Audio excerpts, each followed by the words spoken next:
अब हम शुरू करने जा रहे हैं सत्यनारायण व्रत कथा की समीक्षा। सत्यनारायण व्रत कथा के पात्र दो कोटि में आते हैं, निष्ठावान सत्यव्रती एवं स्वार्थबद्ध सत्यव्रती। शतानंद, काष्ठविक्रेता भील एवं राजा उल्कामुख निष्ठावान सत्यव्रती थे। इन पात्रों ने सत्याचरण एवं सत्यनारायण भगवान की पूजा अर्चा करके लौकिक एवं पारलौकिक सुखों की प्राप्ति की। शतानंदती दीन ब्राह्मण थे। भिक्षावृत्ति अपनाकर वे अपना और अपने परिवार का भरण पोषण करते थे।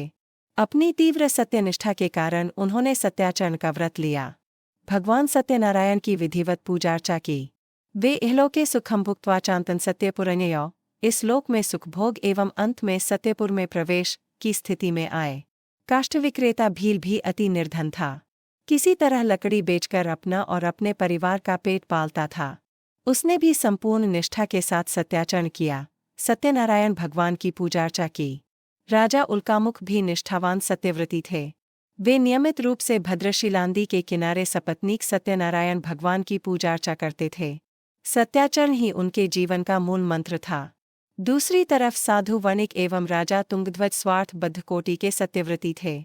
स्वार्थ साधन हेतु बाध्य होकर इन दोनों पात्रों ने सत्याचरण किया, सत्यनारायण भगवान की पूजा अर्चा की। साधु वणिक की सत्यनारायण भगवान में निष्ठा नहीं थी।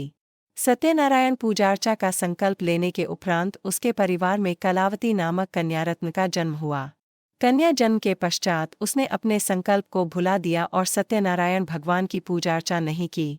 उसने पूजा कन्या के विवाह तक के लिए टाल दी। कन्या के विवाह अवसर पर भी उसने सत्याचरण एवं पूजा अर्चा से मुंह मोड़ लिया और दामाद के साथ व्यापार यात्रा पर चल पड़ा। दैवयोग से रत्नसारपुर में श्वसुर दामाद के ऊपर चोरी का आरोप लगा। यहाँ उन्हें राजा चंद्रकेतु के कारागार में रहना पड़ा। श्वसुर और दामाद कारागार से मुक्त हुए तो श्वसुर, साधु वाणिक, ने एक दंडी स्वामी से झूठ बोल दिया कि उसकी नौका में रत्नादि नहीं, मात्र लतापत्र है। इस मिथ्यावादन के कारण उसे संपत्ति विनाश का कष्ट भोगना पड़ा। अंतत बाध्य होकर उसने सत्यनारायण भगवान का व्रत किया। साधु वाणिक के मिथ्याचार के कारण उसके घर पर भी भयंकर चोरी हो गई। पत्नी पुत्र दाने दाने को मुहताज। इसी बीच उन्हें साधु वाणिक के सकुशल घर लौटने की सूचना मिली। उस समय कलावती अपनी माता लीलावती के साथ सत्यनारायण भगवान की पूजा अर्चा कर रही थी। समाचार सुनते ही कलावती अपने पिता और पति से मिलने के लिए दौड़ी। इसी हड़बड़ी में वह भगवान का प्रसाद ग्रहण करना भूल गई। प्रसाद न ग्रहण करने के कारण साधु वाणिक और उसके दामाद नाव सहित समुद्र में डूब गए। फिर अचानक कलावती को अपनी भूल की याद आई। वह दौड़ी दौड़ी घर आई और भगवान का प्रसाद लिया। इसके बाद सब कुछ ठीक हो गया। लगभग यही स्थिति राजा तुंगध्वज की भी थी। एक स्थान पर गोपबंधु भगवान सत्यनारायण की पूजा कर रहे थे। राजसत्ताम दांत तुंगध्वजन तो पूजा स्थल पर गए और न ही गोपबंधुओं द्वारा प्रदत्त भगवान का प्रसाद ग्रहण किया। इसीलिए उन्हें कष्ट भोगना पड़ा।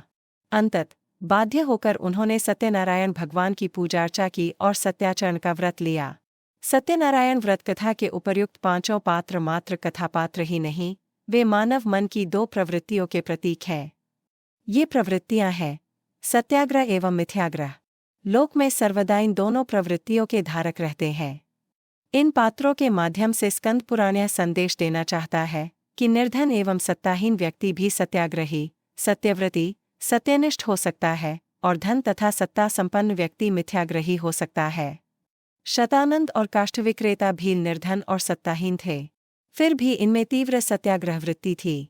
इसके विपरीत साधु वाणिक एवं राजा तुंगध्वज धन संपन्न एवं सत्ता संपन्न थे, पर उनकी वृत्ति मिथ्याग्रही थी। सत्ता एवं धन संपन्न व्यक्ति में सत्याग्रह हो, ऐसी घटना विरल होती है। सत्यनारायण व्रत कथा के पात्र राजा उल्कामुख ऐसी ही विरल कोटि के व्यक्ति थे।